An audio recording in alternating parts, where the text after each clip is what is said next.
Buenas tardes a todo el mundo, vamos a empezar. Hoy tenemos el honor de tener a Daniel Torres Buriel con nosotros. Bueno, tiene una larga experiencia en temas de UX, usabilidad, y hoy nos va a hablar sobre los test de usuarios basado en esta experiencia. Y yo estoy seguro que nos va a dar ese punto de vista más práctico que en este máster nos interesa mucho. Sin más preámbulo, pues Daniel, cuando quieras. Muy bien, bueno, pues muchas gracias. Muy buenas tardes a todo el mundo. Una de las cosas que a mí más me gusta cuando hago algún tipo de exposición pública es, sobre todo, dejar muy claro que aquí mi intención también es aprender de la sesión que tengamos. Entonces, cualquier cuestión que pueda surgir a medida que yo os vaya, en fin, desarrollando el relato de lo que quiero contar, me podéis interrumpir sin ningún problema a través de cualquier medio para poder plantear cualquier cuestión, ya sea una duda, una pregunta o una aclaración, en fin, del tipo que sea. Pues, efectivamente, yo me llamo Daniel Torres Buriel, llevo casi 20 años trabajando en el ámbito digital y, bueno, alguna experiencia hemos ido acumulando en el ámbito de la experiencia de usuario, que es a lo que me dedico. Y, efectivamente, los test con usuarios como técnica, digamos, específica o de nicho dentro del trabajo del diseño de experiencia de usuario, digamos que constituyen el elemento principal o al menos el más conocido de puertas hacia afuera dentro de la disciplina cuando se trata de optimizar, cuando se trata de mejorar, cuando se trata de hacer más eficaz el diseño de un producto digital. Sí que es cierto que esto no es exclusivo he dicho producto digital, pero no es exclusivo para nada la disciplina del testing con usuarios del ámbito digital. El test con usuarios se despliega en cualquier otro ámbito que no sea digital, en el ámbito físico. Se despliega, de hecho, hace mucho tiempo. Pero digamos que la gente de digital lo hemos adoptado enseguida como una de las estrategias más útiles a la hora de, como digo, tratar de mejorar y tratar de hacer más eficaces los diseños o el diseño de los productos digitales. Para mí un producto digital, fijaros que me gusta mucho hablar de producto digital, no tanto de página web o sitio web, porque hoy en día, pues sí, conocemos las páginas web, pero quién sabe si dentro de 2 años o dentro de 5 vamos a hablar de páginas web como las conocemos hasta ahora. Por eso prefiero hablar de en fin, entidad digital, propiedad digital, producto digital, porque me parece mucho más adecuado, ya que esto lo hace independiente de, digamos, del dispositivo o del punto de encuentro con el usuario, tal y como lo conocemos hasta ahora.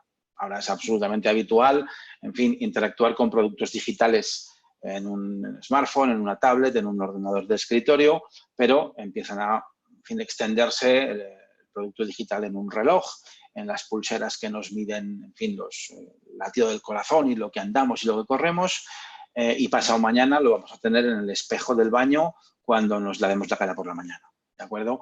En fin, y dentro de 5 o 10 años yo no me atrevo a pronosticar dónde tendremos esa interacción con productos digitales. Entonces, cualquier producto digital, por el hecho de ser un producto, es susceptible de ser probado con usuarios o de ser testeado. A nadie le extraña que cualquier tipo de producto físico que conocemos, en fin, a nadie le extraña que se pruebe o digamos que tenga un proceso de validación con los clientes potenciales finales antes de sacarlo al mercado. Por ejemplo, tengo aquí, se ve bien, no sé si se ve bien, el iPencil, ¿no? O sea, el lapicerico este que tenemos para los iPads más modernos, que tienen pues su proceso de packaging, pues muy fino y muy elegante y muy cuidado. O sea, esto al final, esto es en fin, es como un bolígrafo, ¿no? Como un lapicero convencional. De hecho, si yo saco un lapicero convencional de los de sacar punta de toda la vida, pues fijaros que el producto, en fin, tiene unas semejanzas absolutas de las que nadie puede dudar. ¿Qué sucede? Sucede que esta gente de Apple, antes de lanzar el producto al mercado, como cualquier gran producto de consumo, y este es uno de ellos, ¿vale? Se prueban antes de sacarlos. ¿Para qué? Básicamente para comprobar si la funcionalidad disponible, la interacción que se ha diseñado y las expectativas de los usuarios respecto de su uso están alineadas. ¿De acuerdo? Esto es algo absolutamente habitual en el producto de consumo, en el producto de gran consumo y en los productos digitales, en las conocemos como páginas web, ¿no? Aplicaciones móviles, también. También lo que pasa que sí que es cierto que, digamos, no abarca o abarca un segmento de producto de grandes empresas. Las grandes marcas despliegan este tipo de herramientas o de metodologías para probar sus productos. Yo os puedo poner algún ejemplo de alguna entidad financiera, os podré enseñar lo que os pueda enseñar. No, lamentablemente no puedo enseñar todo lo que me gustaría por estar sometido a acuerdos de confidencialidad con clientes, pero sí que es cierto que estoy trabajando el año pasado con una entidad financiera que quería incluso probar o digamos validar las sensaciones a nivel emocional de los posibles usuarios respecto de la splash screen de su aplicación móvil. Es decir, de esta imagen que nos aparece cuando cargamos la aplicación móvil en el teléfono y nos aparece una imagen pues muy experiencial o muy, en fin, la que cada marca elige antes de, digamos, de disponer de la funcionalidad. Este test lo hicimos con tecnología de neuromarketing y con eye tracking, son tecnologías disponibles de las que os puedo contar, en fin, pues para validar cuáles son las emociones, las reacciones a nivel pues, emocional de los usuarios ante un estímulo determinado, que en este caso pues era una splash screen, ¿no? Una especie de pantalla de introducción a la aplicación. Eso permite tomar decisiones de diseño que se quedan con una imagen en lugar de con otra. Es decir, podemos hacer una especie de A/B testing con este tipo de tecnologías. El objetivo final es escoger la imagen o el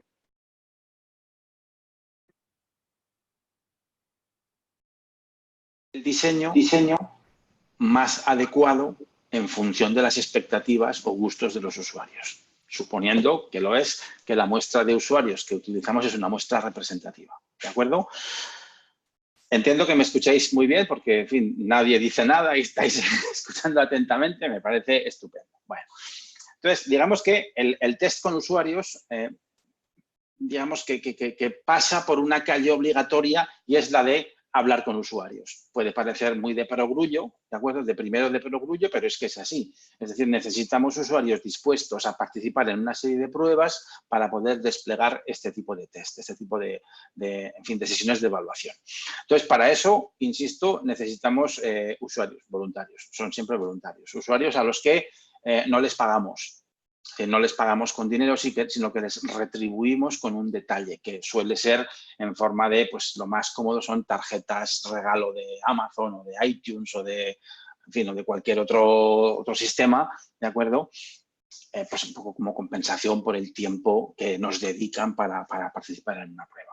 Entonces, este tipo de test nos sirve exclusivamente, que no es poco, para detectar barreras en los diseños. ¿Qué son barreras? Situaciones, momentos en los que los usuarios, vamos a ver cómo lo explico, no necesariamente nos manifiestan que tienen un problema con la utilización del artefacto de la web o de la aplicación, sino que nosotros observamos que pueden tener algún problema en ese momento, pues, haciendo una transacción, cumplimentando un formulario o haciendo una selección, en fin, del botón al que pulsar o de la sección a la que hacer clic, ¿de acuerdo? ¿Por qué? Porque los usuarios, cuando hacemos un test, no necesariamente nos plantean, tengo un problema y esto no lo sé hacer.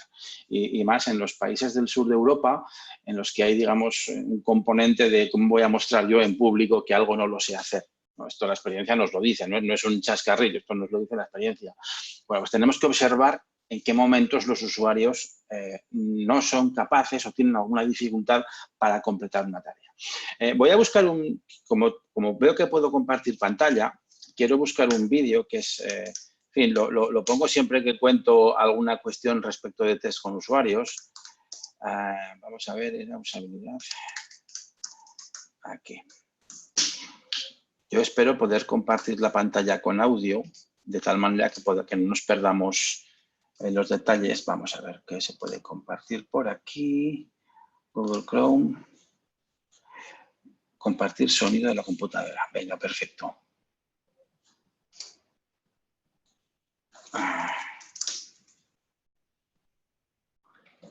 A ver.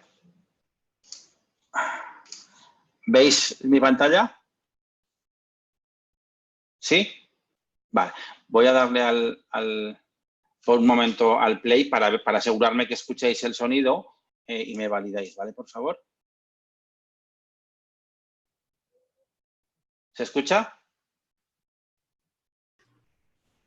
No se oye nada. ¿No se escucha? No. Pues entonces, ahora sí que me he perdido porque no sé por qué puede suceder. En todo caso, ¿se ve bien? Sí. Porque si se ve bien, es un vídeo que está subtitulado. ¿Por qué? Porque no está en castellano, está en neerlandés. Entonces, si se puede leer el subtítulo, con eso es suficiente. Si leéis los subtítulos... Sí. Se pueden ver. Se entenderá perfectamente.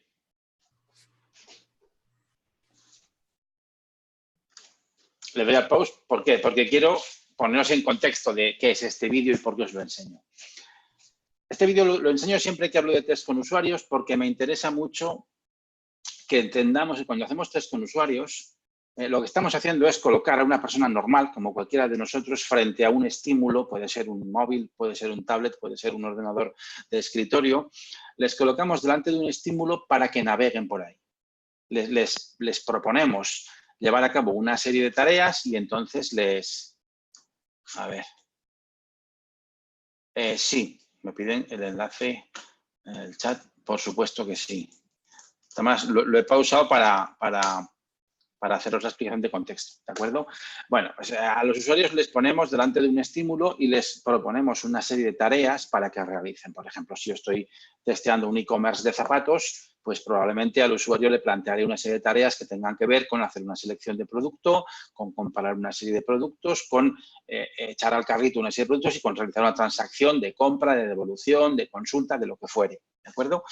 Entonces, cuando realizamos la prueba, en realidad lo que estamos haciendo es observar cómo los usuarios realizan las tareas que les hemos propuesto.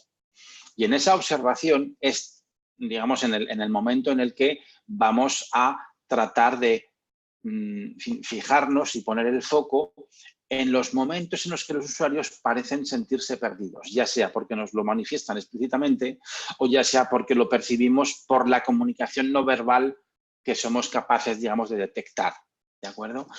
Entonces, en este vídeo es una parodia, obviamente es una parodia, pero sí que refleja de algún modo cuestiones que vemos en un test con usuarios. ¿Por qué? Porque al final los usuarios son sujetos que están probando una aplicación, están probando un producto, están probando un artefacto que no tienen por qué conocer en profundidad. En cambio, nosotros que estamos dirigiendo esa evaluación, ese test, conocemos el producto, conocemos el artefacto y muchas veces no nos explicamos cómo es posible que los usuarios no lo sepan manejar, cómo es posible que los usuarios no lo sepan entender a la primera. ¿Por qué? Porque hay una diferencia de conocimiento evidente entre nosotros propietarios y los usuarios, que son personas que se enfrentan muchas veces por primera vez a este artefacto. Entonces, en esta parodia se visualiza muy bien, en fin, cómo es el contacto de un usuario que recién conoce un producto, en este caso es un producto físico, pero bueno, se representa bastante bien, con lo cual yo os lo pongo para que lo veáis, ¿no? Está hablando de un libro.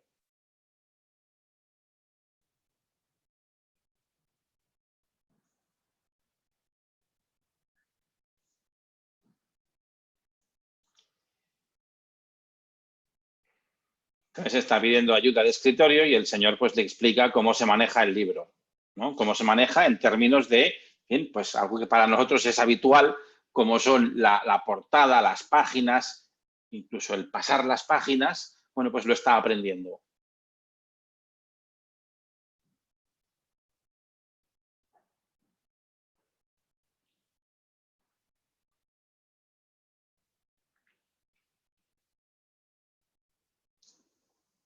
Fijaros que está planteando cuestiones tan sencillas que nos provocan siempre la risa, la sonrisa por lo menos, ¿no? Porque para nosotros, con nuestro contexto cultural, en fin, nadie tiene que explicarnos cómo funciona un libro.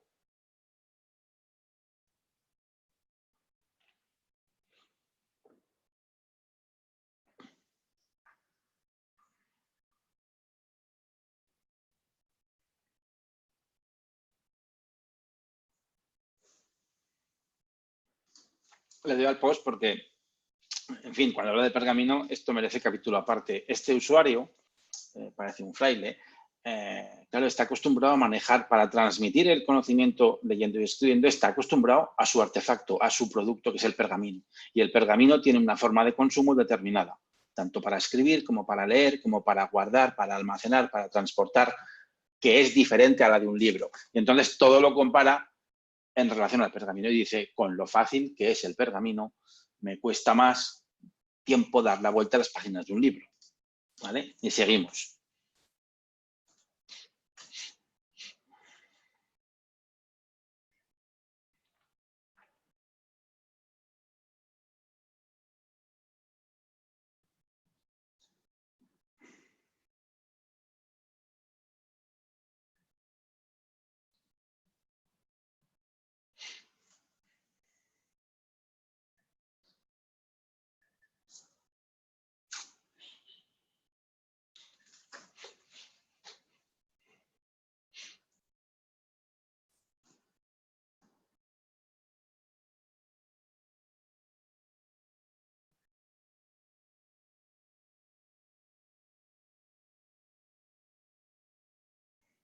¿Y qué pasa con el manual?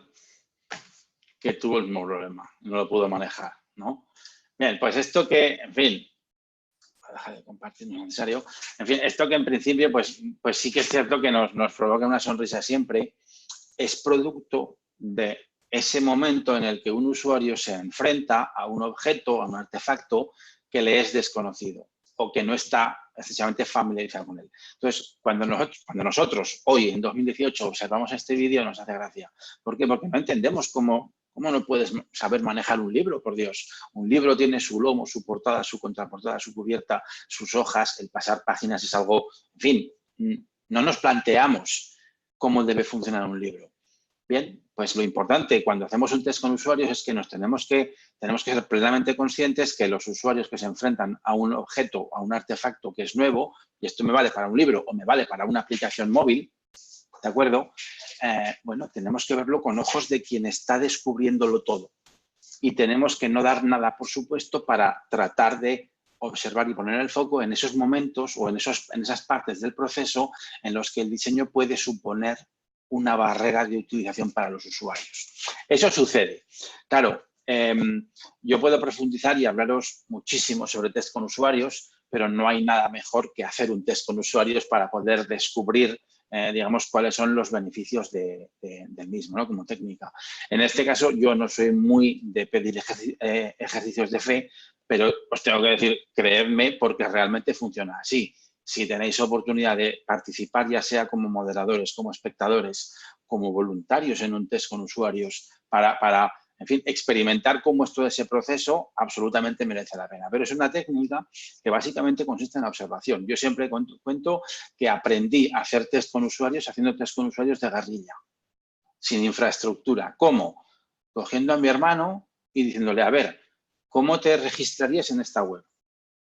Y entonces pedirle a una persona de confianza, pues bueno, enséñame cómo harías tú esto en la web, ¿no? O con la aplicación móvil. Entonces vamos viendo cómo efectivamente navegan los usuarios y todos tenemos una forma diferente de manejarnos con los productos digitales. Siempre. Esto es una constante, ¿de acuerdo? Yo siempre pongo un ejemplo, me parece entrañable, ¿no? De una señora en un test con usuarios, estábamos probando una aplicación de booking, ¿no? de reserva de hoteles. Entonces, digamos, la tarea principal que había que resolver pues, era hacer una selección de una habitación en un hotel de París para ir de vacaciones. Entonces, la señora lo que hacía era, digamos, fecha de entrada, fecha de salida, y del listado de hoteles que tenía, iba entrando en cada uno de ellos y le daba el botón de reservar. Veía la pantalla de reservar, o sea, el primer paso del proceso de reserva y se iba hacia atrás. Volvía al listado, volvía a ver un hotel, le volvía a dar a reservar y volvía hacia atrás. Y así durante 4 o 5 hoteles, hasta que yo le pregunté si es que no le convencía a ninguno o por qué hacía eso. Porque digamos que en términos estrictos, lo que estaba haciendo la señora era irse al detalle de un hotel, iniciar una transacción de reserva, pero a mitad de transacción volver hacia atrás al listado para repetir la operación en diferentes, digamos, registros del listado. Porque yo quería saber por qué hacía eso, ¿de acuerdo? Y la mujer me dijo, es que quiero ver si efectivamente el precio que pone en la ficha del hotel es el precio que me van a cobrar después cuando acabe el proceso de reserva. Que puede parecer una razón muy simple, pero muy comprensible. Muy comprensible. Entonces, ¿para qué me sirve el test con usuarios? El test con usuarios nos devuelve siempre una información de orden cualitativo, porque al final estamos observando el comportamiento de unos usuarios y obviamente no. Y en el proceso de test con usuarios, al usuario le preguntamos qué es lo que está haciendo. Me interesa observar, lógicamente, lo que hacen, pero me interesa mucho invitar a los usuarios a hablar en voz alta, a pensar en voz alta y a que nos expliquen qué es lo que están haciendo y por qué lo están haciendo. Por eso se llama esta técnica test con usuarios Think Aloud Test, test de pensar en voz alta, ¿de acuerdo? Entonces, claro, me devuelve una información cualitativa que me es muy útil. ¿Por qué? Porque yo con cualquier sistema de tracking, con Google Analytics o con Hotjar o con cualquier sistema de tracking podría ver lo que hacen los usuarios, por qué pantallas pasan, porque, de los diferentes estadios del funnel de conversión podría ver qué es lo que hacen, dónde van, cómo entran, cómo salen, pero a mí lo que me interesa es saber por qué lo hacen. Porque una cosa es saber qué es lo que hacen, la cuantitativa. Yo sé lo que hacen. Pues mira, pasan de esta pantalla a otra, de esta otra a la otra pasa el 30%, de la otra pasa el 3%, perfecto. Pero hay un elemento que me interesa mucho conocer para poder establecer un diagnóstico certero, y esto por qué lo hacen. ¿Por qué de esta pantalla a esta otra pasa solamente el 30%? ¿De acuerdo? Entonces, esto lo detectamos estupendamente con un test con usuarios Think Aloud, que es información cualitativa la que me devuelve y me permite tomar decisiones de diseño que hagan más eficaz el mismo. ¿De acuerdo? Esta señora, del ejemplo, quería saber si el precio que anunciaba el hotel en su ficha era el precio final. ¿Cómo solucionamos esto? Pues en la página del hotel, tan simple como decir 80 € la noche, precio final, sin sorpresas. Por ejemplo, pues con eso solventamos esa incertidumbre o solventamos esa posible barrera, ¿de acuerdo? Entonces, bueno, es bastante interesante esta técnica por esta razón, básicamente por esta razón. Obviamente, planea siempre que hacemos test con usuarios la filosofía del diseño centrado en el usuario, que dice, y a mis alumnos, a los jovencicos en la universidad, siempre les pregunto qué es para ellos el diseño centrado en el usuario y me responden con la mejor intención del mundo, me responden que es básicamente diseñar pensando en el usuario, ¿no? Considerando las necesidades del usuario, teniéndolas en cuenta. Yo les digo que está muy bien, pero eso no es. El diseño centrado en el usuario es una metodología de diseño que hace que todas las decisiones de diseño se tomen de la mano del usuario, es decir, considerando el feedback permanente de los usuarios potenciales. Es decir, haciendo test en toda la fase del proceso de diseño, en todas las fases del proceso de diseño. De tal manera que no tomemos decisiones de interfaz, de procesos, sin que estén validadas por los usuarios. ¿De acuerdo? Entonces, un test con usuarios es una herramienta útil en tanto en cuanto me devuelve información cualitativa que me permite mejorar los diseños, hacerlos más efectivos, pero también en términos metodológicos es el mejor aliado para entrenar a un equipo de diseño en la metodología de diseño centrado en el usuario. ¿Por qué? Porque lo vamos a hacer todo el tiempo.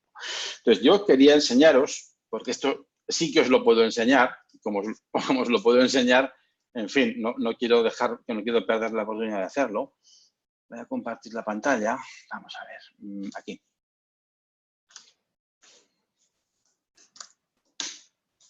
Muy bien, creo que se ve, ¿vale? Bueno, esto que veis en pantalla, ¿cómo es que estáis viendo esto bien en pantalla? ¿Veis el navegador, verdad? Vale, perfecto. Bueno, pues esto que veis en pantalla es una aplicación llamada Optimal Workshop, que es una aplicación que usamos en el estudio para hacer diferentes tipos de test con usuario, ¿de acuerdo? Porque test con usuarios podemos desplegar de diferentes tipos, de diferente naturaleza, obteniendo diferentes tipos de resultados y, por supuesto, digamos, susceptibles de ser desplegadas en diferentes fases del proceso de diseño o de rediseño de un producto digital. Entonces, yo os quiero enseñar un tipo de test que se llama tree test, el test de árbol. Un test de árbol es un test con usuarios, es un tipo de test con usuarios. Y es un test con usuarios que nos ayuda, digamos, conceptualmente, a validar una jerarquía de información. Es decir, cuando yo estoy haciendo el diseño de un sitio web, una de las fases de diseño me dice que tengo que, en fin, pues diseñar cuál va a ser la estructura de contenidos del sitio o de una aplicación móvil, cuál es la arquitectura de la información. Un tree test me permite validar la eficacia de un árbol de contenidos incluso antes de diseñar el sitio web. ¿De acuerdo? Dicho así, es un gran titular, ¿no? Me dices, bueno, pues es una prueba que me permite saber si esto va a funcionar incluso antes de diseñar el producto. Pues bien, por ahí van los tiros, efectivamente. Es una prueba que la podemos implementar o la podemos aplicar con diferentes tipos de objetivos y en diferentes tipos de escenarios, ya sea con productos digitales que ya están hechos, que ya están en producción y lo que queremos es, en fin, comprobar su eficacia y optimizarlos, o también es una técnica que yo puedo utilizar, la puedo desplegar en el proceso de diseño desde cero de un producto digital. Si quiero validar la arquitectura de la información, pues puedo someterla a un test de este tipo. Entonces, yo aquí tengo un ejemplo que utilizo para algunas formaciones, es decir, es un ejemplo real, ¿vale? Un ejemplo real en el que 557 personas han participado y lo han terminado. De hecho, han participado 761, pero, en fin, lo han completado 557 personas y lo han abandonado 204. Es decir, tengo suficiente muestra estadística, ¿de acuerdo? Es un test genérico, con lo cual no hay un perfil de usuario determinado que tenga que, en fin, cumplir una serie de requerimientos, sino que, bueno, pues es gente que se puede asimilar tranquilamente al perfil de quienes me estáis escuchando ahora mismo.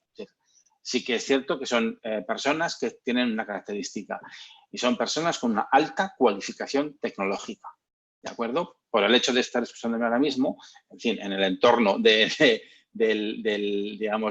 programa didáctico en el que estáis inmersos, sois personas con una alta cualificación tecnológica. Eso es un hecho objetivo. Entonces, el perfil que se comparte en este test es gente, digamos, con esa característica, con los atributos. Entonces, ¿qué es lo que me gusta que veáis? ¿Qué es lo que me gustaría que vieseis de esta prueba? Pues ahora mismo los resultados. ¿Por qué? Porque me apetece. Quiero que veáis qué tipo de información me devuelve. Entonces, fijaros. ¿Se ve bien? ¿Se ven las gráficas? ¿Se ven los números? Sí, bueno, os lo explico paso a paso. ¿Se ve mi ratón? Para mi ratón, ¿sí se ve? Vale, perfecto. Es que así puedo dirigir un poco, digamos, vuestra atención visual a la explicación que estoy dando. El tree test es un tipo de test con usuarios, como os he dicho, y como tal me devuelve información cualitativa, pero en este caso también puede ser cuantitativa. ¿Por qué? Por el tipo de interacción que planteo con los usuarios.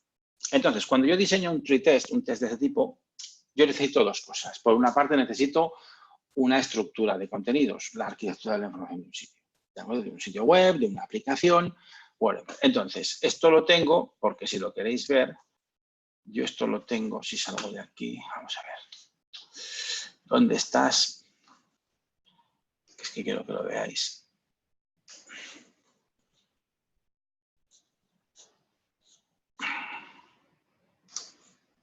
Si lo edito. Fijaros, tengo aquí, veis en pantalla, pues veis una estructura de contenidos de primer y segundo nivel, ¿de acuerdo? Esto lo cargo yo en la herramienta y con un ficherito de texto en el que indento los niveles de navegación, pues bueno, esto me permite incorporar, cargar un ficherito de texto pues para cargar ahí una jerarquía de contenidos, ¿de acuerdo? Esto es lo único que necesito por una parte y por otra parte necesito unas tareas. Es decir, yo necesito decirle al usuario, proporcionarle algo que hacer. Igual que en el ejemplo del vídeo hemos visto que había un señor que quería aprender a manejar un libro, que pues necesitaba pues, poder leer y escribir en el libro, pues aquí yo he planteado 3 tareas. Son tareas absolutamente de ejemplo, pero de este estilo, ¿vale? Tareas que, digamos, que yo redacto a través de una pequeña narrativa. ¿Para qué? Porque los usuarios, las personas, es un buen ejercicio, ¿eh? Dejar de hablar de usuarios y empezar a hablar de personas. ¿Por qué? Porque si hablamos de usuarios, despersonalizamos. Estamos despersonalizando, estamos anonimizando en exceso. Las personas, va a quedar fatal esto que digo, hacemos cosas. Quiero decir, las personas no vamos a un e-commerce a navegar por categorías jerárquicas de elementos que están guardados en una base de datos. No. Las personas vamos a un e-commerce a buscar algo que comprarnos.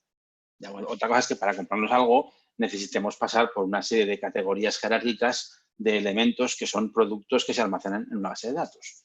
Pero pensamos en términos de utilidad para nosotros, no en términos estructurales de voy a navegar por una jerarquía de contenidos, de registros que se ordenan por precio ascendente y bla, bla, bla. Eso nadie normal piensa así, ¿vale? Las personas normales pensamos en, pues voy a mirar los libros de vampiros que hay en la FNAC porque le quiero hacer un regalo a mi sobrino.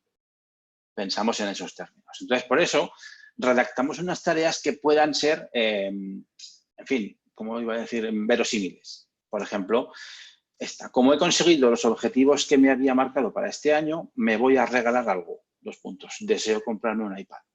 Entonces, hay una tarea pues, para que alguien pues, se compre un iPad. Otro modelo de tarea. Pues, hace 10 días que me compré una impresora y hoy que he ido a utilizarla me he dado cuenta que tiene un problema. Quiero hacer una consulta técnica para que me ayuden a solventar el citado problema, ¿no? U otra, para mi sobrina pequeña tengo que hacerle un regalo y me han dicho que tiene que ser un videojuego. Son tareas, en principio, con una narrativa verosímil, cuando menos. Yo a los usuarios les invito a hacer esta prueba y obtengo unos resultados, que son los que quiero que veamos aquí. Fijaros, tarea número 1. La que dice, como he conseguido los objetivos que me había marcado para este año, me voy a regalar algo. Me voy a comprar un iPad, ¿no? Entonces, yo cuando diseño esta prueba, igual que pongo la tarea de comprarme un iPad, al sistema, a la aplicación, le digo cuál es la ruta correcta. Es decir, en la estructura de contenidos que yo he cargado en la aplicación, le digo dónde estaría la respuesta correcta.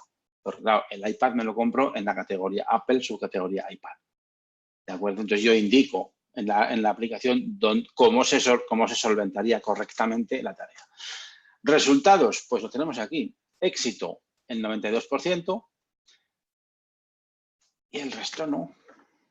El resto, un 6% de fallo y un 2% que ha obviado hacer la tarea. ¿Esto qué quiere decir? Pues que el 92% de las personas, de una u otra forma, indicaron que para comprar un iPad hay que ir a la categoría Apple, subcategoría iPad. ¿De acuerdo? El 6% indicaron algo que no era eso, es decir, cualquiera, da igual, pero no era la válida, y un 2% optaron por no realizar esa tarea. ¿De acuerdo? Me voy a detener en 2 detalles de esta tarea. Primero, este 2%. ¿Por qué hay personas que deciden no realizar las tareas? Pues porque cuando moderamos un test con usuarios del tipo que sea, al usuario siempre le tenemos que decir, primero, lo educado es agradecerle que participe en la prueba y lo segundo, tenemos que hacerle saber que en cualquier momento puede desistir de su participación, ya sea de manera total o parcial, sin dar explicaciones. Es decir, si un usuario quiere, se puede levantar e irse y no tiene por qué darnos explicaciones. Y si en un momento determinado un usuario una tarea no la quiere realizar, pero quiere seguir con el resto, también lo puede hacer sin tener que darnos explicaciones al respecto. Son normativas o son, digamos, parte del proceso de realización de un test con usuarios. Para ello, tanto las aplicaciones como la propia metodología han de permitir que un usuario no realice una tarea si no lo desea. Puede haber 1000 motivos, pero no se los pedimos. Esto es libre y voluntario, ¿de acuerdo? Entonces, en este caso, hay un 2% de usuarios que optaron por no hacer la tarea. No sabemos el por qué, porque no les preguntamos los motivos. Lo interesante para mí es que hay un 92% de personas que efectivamente dieron con la ruta correcta o con la que habíamos indicado como ruta correcta, para ser exactos y precisos. Pero si os fijáis, no sé si se ve bien, hay aquí una diferencia porque hay un 83% en verde oscuro y un 8% en verde claro. No sé si se ve bien, pero yo os lo digo. Ahí, digamos, este verde, el éxito, se compone de dos tonos de verde, ¿no? Entonces, es como si hubiera 2 tipos de éxito. Lo llama éxito directo y éxito indirecto. ¿Qué es esto? El éxito directo es cuando voy de A a B, sin pasar por ningún sitio. ¿De acuerdo? El éxito indirecto es cuando voy de A a B pasando por C, por H y por Z primero. Y esto se visualiza muy bien cuando nos imaginamos navegando por un sistema de información en el que yo para buscar algo voy pasando por diferentes menús de navegación, niveles subniveles, hasta que encuentro la zona que yo estaba buscando. No siempre encontramos todo a la primera. Hay veces que tenemos que pasar, digamos, como por varias habitaciones hasta encontrar efectivamente lo que estamos buscando. Ese es el caso del éxito indirecto. Y es razonable medirlo para que veamos cuál es, digamos, el rotulado idóneo que debemos utilizar a la hora de plantear un sistema jerárquico de información. ¿De acuerdo? Claro, si este resultado que tengo aquí me lo llevo a un escenario, por ejemplo, si me pregunto, ¿no? Digo, a ver, un 92% de éxito y un 6% de fracaso, en términos así, a primer diagnóstico, pues cualquiera diría que es un buen resultado en términos de eficacia, ¿no? Que esta arquitectura funcionaría bien para una tarea de este tipo. Pero ahora yo siempre digo, bueno, si yo esto me lo llevo a un contexto de altísimo tráfico, en el que, en fin, pues una persona con un perfil de usuario como el nuestro, que es persona con alta capacitación tecnológica, a la que le preguntamos dónde irías para comprarte un iPad, fijaros que un 6%, en principio, Apple y iPad, fuera de cualquier sitio web, tienen un nivel de penetración, un nivel de conocimiento de marca espectacular, ¿de acuerdo? ¿Cómo es posible que sea de ese 6%? ¿No? Sería una cuestión cualitativa que investigar. Porque si me lo llevo esto a un escenario de alto tráfico, en el que tengo, pues, en fin, sitios que tienen millones de visitas al día, un 6% de gente que quiere ir a por un iPad para comprárselo y no logra llegar al lugar con facilidad, a la sección, digamos, donde se encuentra, yo me preocuparía. Me preocuparía porque especialmente si estamos en contextos de alto tráfico, son muchos miles de visitas o muchos miles digamos, de usuarios que en un momento determinado no están encontrando lo que están necesitando, ¿vale? Pero bueno, me gusta hacer ese matiz porque me parece interesante contextualizar el dato que tenemos en diferentes entornos, o en diferentes contextos. Si me voy a la tarea número 2, la tarea número 2 es la que al usuario se le invita a localizar la zona de una página web donde tiene que hacer una consulta técnica en relación a una impresora, ¿no? Fijaros que aquí los datos son rotundos y contundentes. Un 76% de los usuarios no habrían llegado a esta categoría servicios, subcategoría de servicios a distancia, que es la que está indicada como categoría correcta. Podríamos discutir por qué es esa la categoría correcta. La respuesta es porque esto lo he sacado de un sitio web real. Y digamos que el soporte técnico se ofrece en una subcategoría que se llama así, dentro de una categoría que se llama así. ¿De acuerdo? Entonces, eso puede que ya cada cual tengamos un diagnóstico de cómo llamaríamos a las categorías donde se aloja el acceso al soporte, al servicio técnico, a la atención al cliente. ¿De acuerdo? Pero bueno, en un sitio real, pues en fin, esto funciona así. Claro, un 76% de fallo significa que todas las personas que, en fin, se dirigiesen, o digamos 3 de cada 4 personas que se dirigiesen a realizar una consulta técnica, no la encontrarían dentro del sitio web, con lo cual lo más probable es que acudiesen a canales de social media o a llamar a un teléfono para, en fin, o a ir físicamente a un comercio a hacer fila en el mostrador de información, ¿no? O de atención al cliente, con lo cual eso todo supone un coste. Es decir, todo supone un coste del tipo que sea un coste en imagen, un coste en gente de call center o de otro tipo, ¿no? Entonces, claro, esto es un hecho objetivo. O sea, aquí estamos viendo que 3 de cada 4 personas no sabrían dónde ir para solventar una cuestión técnica. ¿Qué sucede? ¿Cómo podríamos? Porque yo os insisto, como os he dicho al principio, el test con usuarios a mí me ayuda a identificar momentos en los que el diseño puede suponer una barrera para el usuario. El test con usuarios no me dice cómo solucionarlo. Me dice dónde hay un problema. Me puede decir por qué se da ese problema, pero no me da una solución. Entonces, la solución la tenemos que pensar en otros términos. En un caso como este, yo os digo, este tipo de herramientas suelen proporcionar un fichero Excel donde tenemos toda la ruta de navegación de todos los usuarios que participan en el test. Porque a veces se pregunta, bueno, y entonces la gente que ese 76%, por dónde ha navegado, ¿no? Qué opciones ha elegido. Otras distintas a la verdadera, pero podríamos verlo. Y en esta prueba en concreto, yo haciendo un análisis digamos, de ese fichero de Excel que me dice por dónde han navegado los usuarios, vemos un patrón muy claro y es que los usuarios van a la sección de impresoras. ¿De acuerdo? Y en principio, pues hay una alineación del tipo, pues tengo un problema con la impresora, me voy a la sección de impresoras, ¿no? Esperando encontrar allí algún tipo de ayuda, soporte o, en fin, o reclamo para ello. Claro, la solución o una posible solución para este 76% pudiera pasar por, y esto es una hipótesis de trabajo, colocar algún tipo de acceso de banner o de módulo informativo en la página de las impresoras para, digamos, aquellas personas que tuviesen algún tipo de problema con las mismas, ¿no? Pues acceso a soporte técnico aquí, tal, ¿no?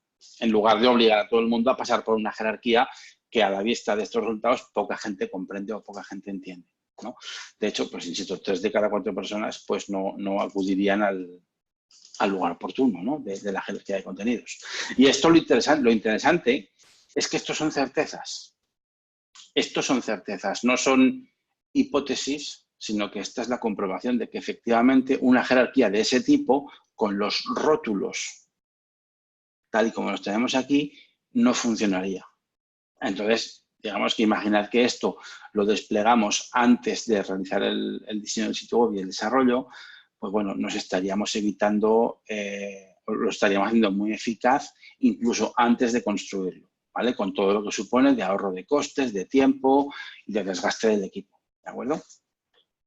Y por último, la tarea número 3, la que consiste en alguien que dice que tiene que comprar un videojuego, tiene trampa. Es una tarea con un pelín de trampa. ¿Por qué?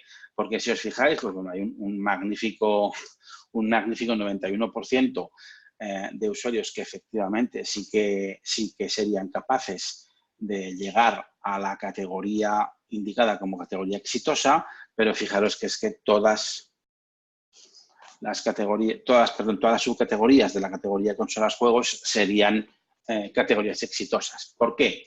Porque aquí, digamos, yo juego con un poquito de ventaja, ¿vale? Soy quien diseña el test y es un test con un objetivo educativo. Entonces, es una tarea que intenta combatir esa posición por defecto mediante la cual, en muchas ocasiones, pensamos que cuando estamos ante un e-commerce, ante un comercio electrónico, el usuario que navega es un usuario que va a comprar algo para sí. Es decir, yo me voy a comprar esto para mí, para la persona que navega, ¿no? O que ejecuta la compra. En este caso, la propia redacción de la tarea ya dice, para mi sobrina pequeña tengo que hacer un regalo y me han dicho que tiene que ser un videojuego. Aquí, digamos, el escenario es una persona que compra para otro. Compramos para el prójimo. Y esto puede implicar que la persona que ejecuta la compra no es una persona adiestrada en las cualidades técnicas del objeto que va a comprar. ¿De acuerdo? De ahí que, pues bueno, presumir que todo el mundo conoce los videojuegos y conoce las diferentes consolas para las que los videojuegos existen a la venta, pues es una presunción a veces un poco atrevida.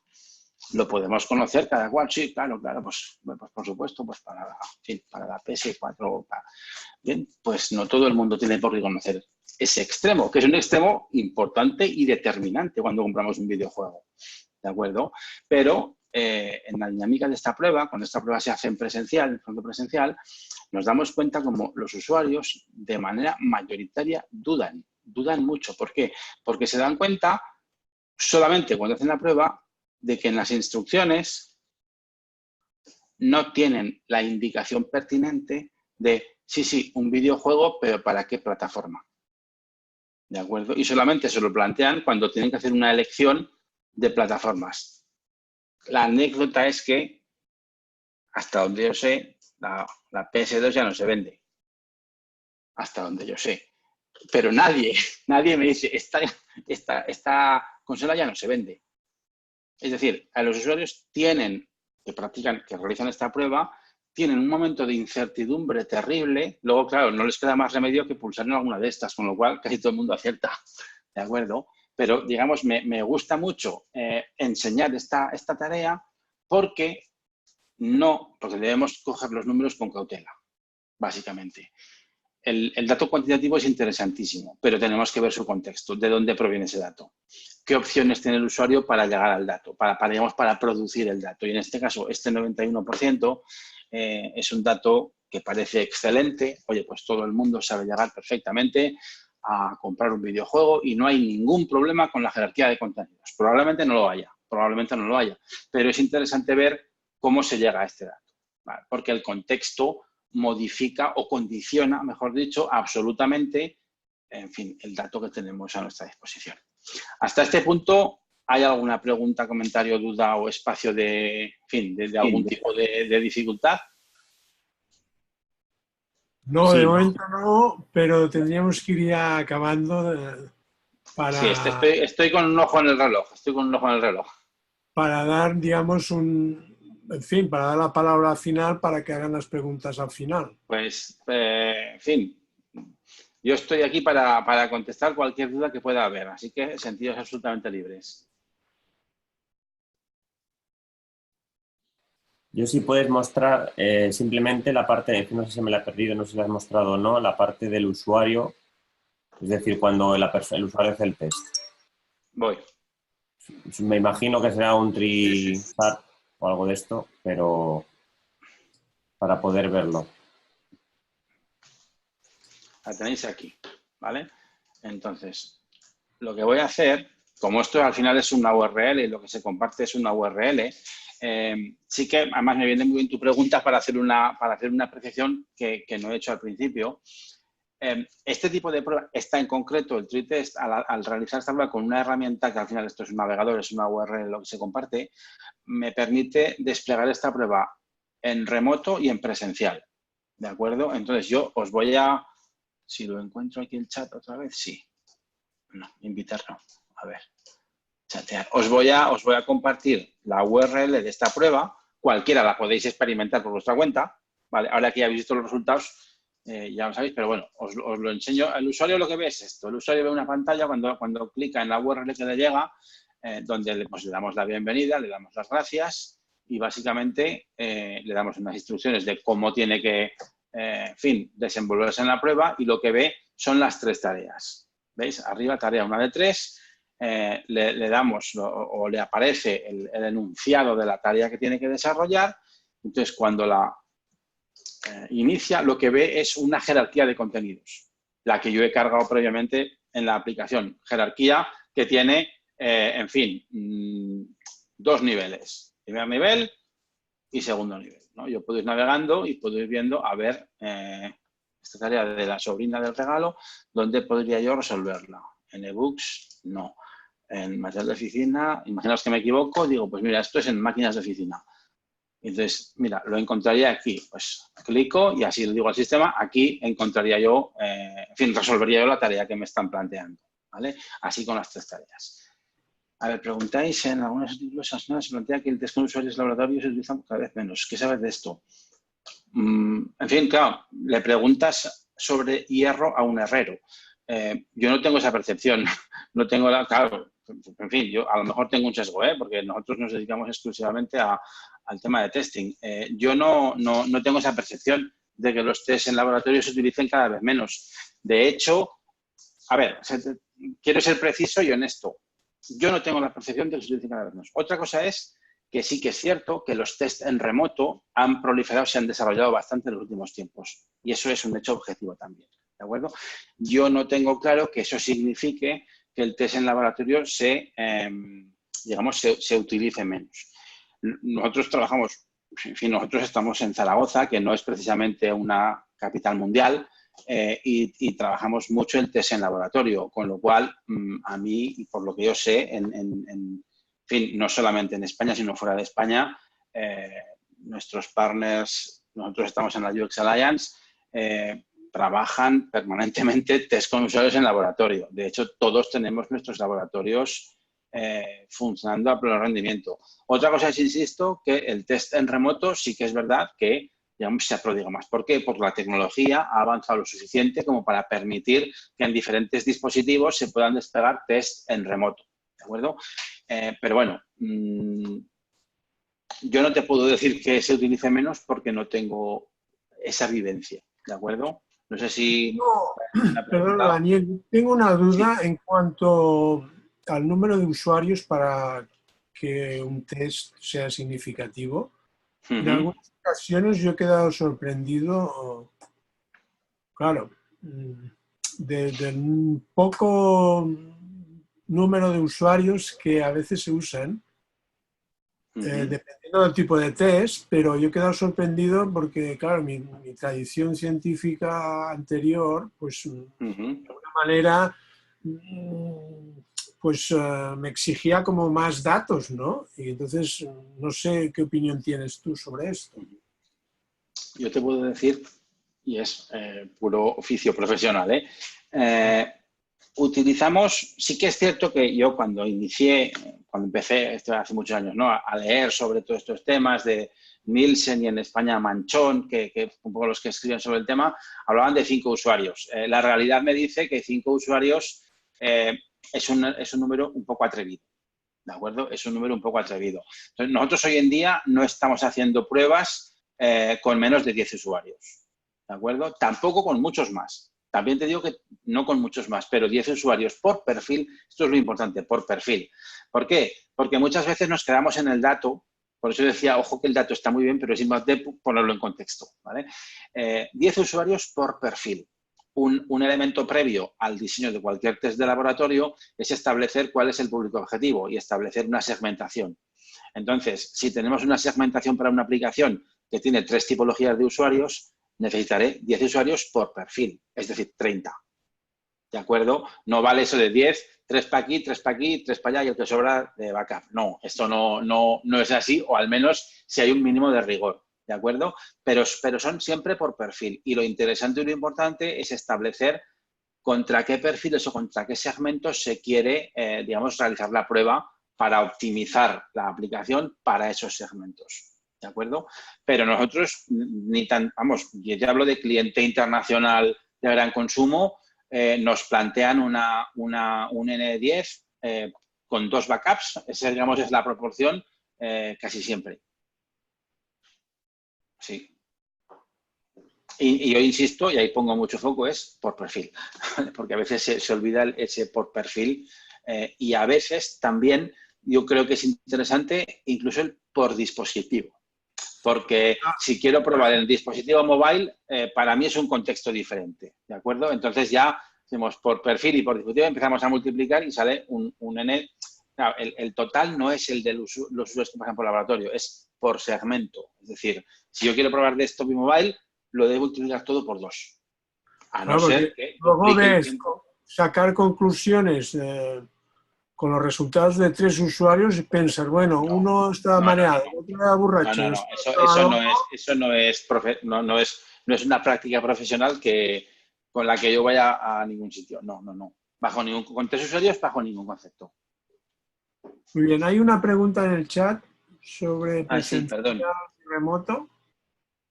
No, sí, el Tritest han participado 360 usuarios, de los que había 200 y pico que no lo habían terminado, los 500 y pico, 200 sí. No, todos lo han hecho, bueno, todos, la mayoría lo han hecho en remoto, ¿de acuerdo? Pongamos que 2 tercios lo ha hecho en remoto y 1 tercio lo ha hecho en presencial.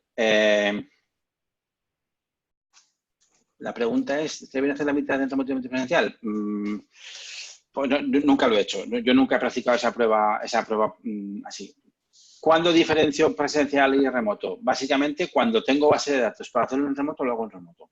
Si puedo, lo hago en remoto. ¿Por qué? Porque me hace falta base de datos. Es decir, me hace falta usuarios. Puede parecer también de perogrullo, pero utilizar una base de datos de manera legal, por supuesto, y con usuarios segmentados, en fin, no es un tema menor.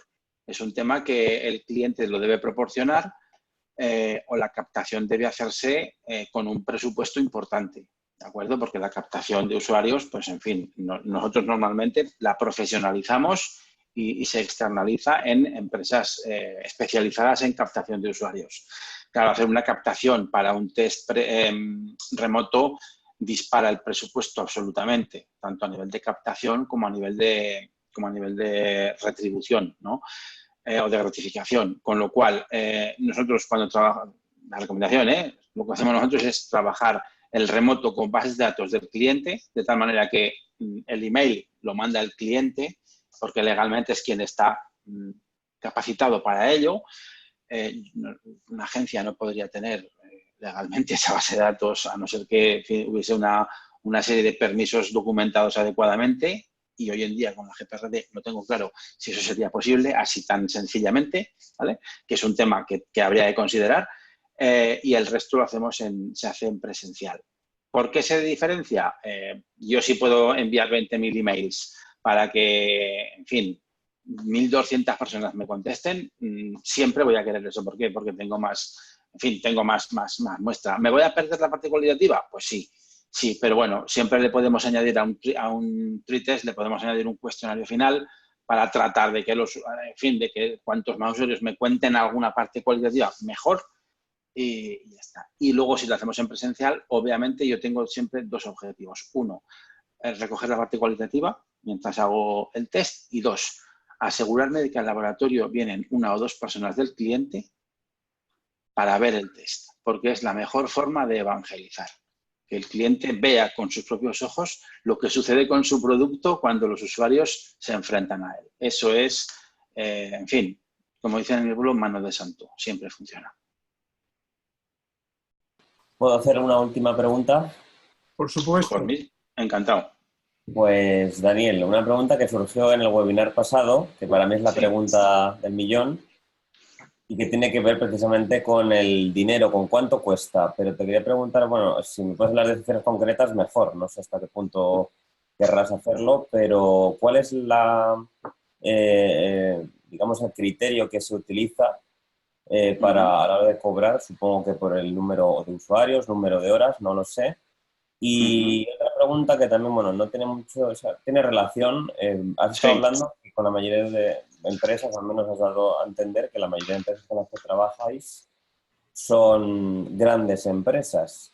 En el máster nos estamos dando cuenta en los debates y, bueno, en los apuntes que nos aportan, nos estamos dando cuenta de que no todas las empresas están concienciadas sobre la importancia del UX. Entonces, serían estas dos preguntas. La primera, ¿cómo lo utilizáis? ¿Cuál es el criterio para a la hora de cobrar en la cifra? Y en los clientes que no están evangelizados, por decirlo de alguna manera, como has dicho tú, es decir, concienciados, ¿cómo se les convence? ¿Cuáles son los argumentos que se utilizan para decirles, oye, mira, esto te va a hacer ahorrar mucho tiempo, dinero y esfuerzo? Sí. Está claro. Mira, empiezo por la segunda. Concienciar, honestamente, es muy difícil. Honestamente es la clave. La palabra es honestamente. ¿Por qué? Porque nosotros a un cliente no le podemos garantizar absolutamente nada. Solamente le podemos garantizar que vamos a seguir un método de trabajo, pero honestamente no le podemos garantizar resultados. ¿Por qué? Porque hay muchísimos factores que intervienen en el éxito de un producto digital. ¿De acuerdo? Hay muchísimos. Y generalmente yo no conozco clientes que me digan que su producto es malo. Y el producto que es malo significa pues no tiene unos estándares para su público objetivo, el precio pues no es competitivo en precio, el mercado no es el mercado, tiene mucha competencia. En fin, hay muchísimos factores que exceden a nuestra área de competencia, ¿vale? Entonces, yo te diría, ¿qué es lo que podemos hacer para intentar concienciar? Mostrar casos de éxito. Mostrar casos de éxito, que es difícil porque no todo el mundo se deja que cuenten lo suyo por ahí. Entonces, ¿qué es lo que hago yo a nivel de agencia? Ofrezco descuentos a algunos clientes para que me dejen contar lo suyo. ¿Vale? Es una cuestión de estrategia empresarial, pues para poder contarlo después por ahí, ¿vale? Pero si nos atenemos a una mínima ética, no podemos garantizar ningún tipo de resultado. Eso por una parte.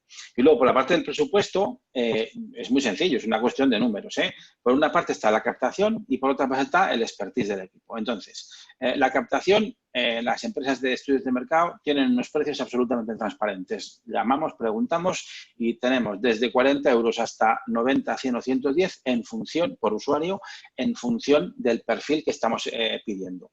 Porque no es lo mismo pedir un perfil convencional de personas que tengan un móvil a personas que tengan un móvil, sean clientes de Ibercaja y tengan un coche con seguro a todos los riesgos desde hace más de 30 años. Pues no es lo mismo. Entonces necesitamos conocer cuál es el tipo de perfil y en función del tipo de perfil suele haber 3 niveles, 40, 50 euros, 60, 70, 80 y a partir de 90 en adelante, en función de la complejidad de obtención de ese perfil.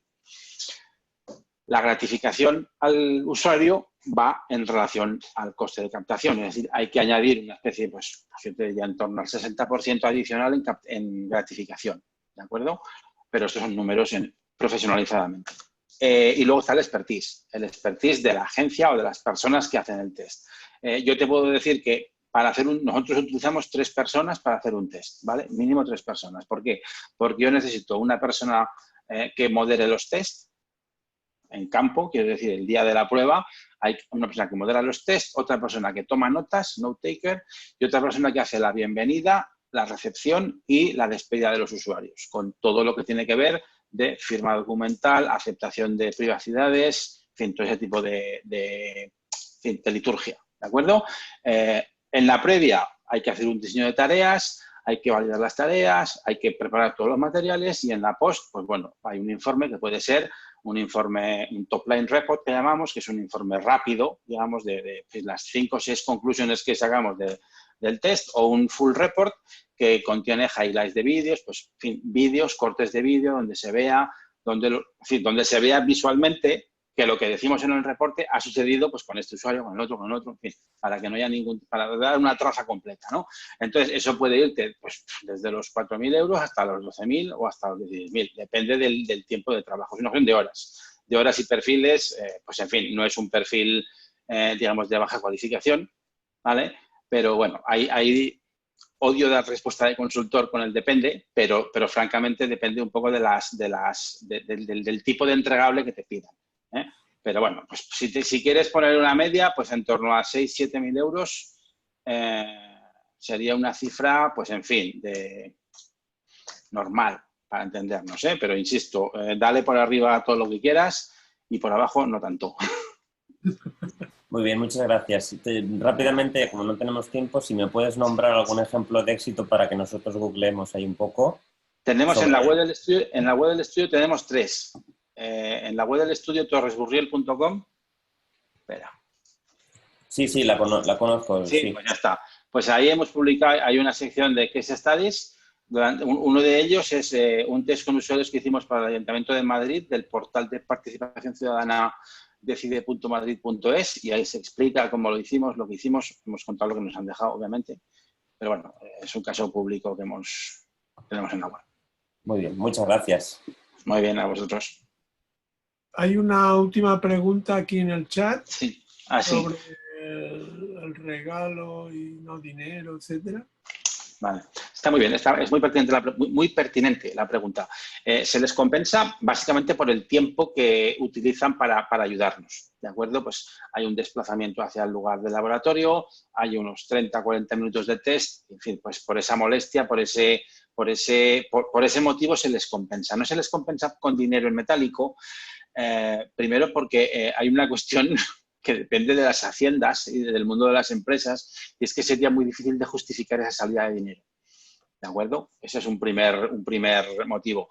Pero básicamente el motivo principal es que entregar la experiencia, a nivel experiencial, entregar una tarjeta de regalo de Amazon, bueno, pues digamos, no importa tanto la cuantía de la tarjeta, sino el detalle en sí de tenerla. Entonces, en fin, es mucho más discreto y hoy en día mucho más seguro entregar una compensación en este formato porque no hace falta, ¿cómo se dice?, interactuar físicamente ni con dinero ni con tarjetas físicas que se pueden perder, se pueden extraviar, en fin, mil movidas, ¿no? Entonces, las tarjetas hoy en día se envían a un email y son absolutamente seguras, se redimen cuando el usuario quiere, en fin, básicamente nosotros siempre lo hacemos así y no lo decimos antes. No les decimos, habrá compensación. Si nos preguntan, diremos que hay compensación, pero generalmente cuando un usuario te pregunta si hay compensación, es un usuario medio profesional del que procuramos huir. Porque hay profesionales para todo. Muchas gracias, Daniel, ha sido muy interesante. Me alegro mucho. Y nada, también muchas gracias a todo el mundo. Ya lo sabéis, un pequeño resumen, mejor si es en vídeo. Y seguimos en contacto con todos vosotros. Daniel, estupendo, nos ha gustado. Estoy seguro que a los estudiantes también. Estupendo. Y seguimos en contacto también contigo. Muy bien. Bueno, que vaya bien. Adiós. Adiós.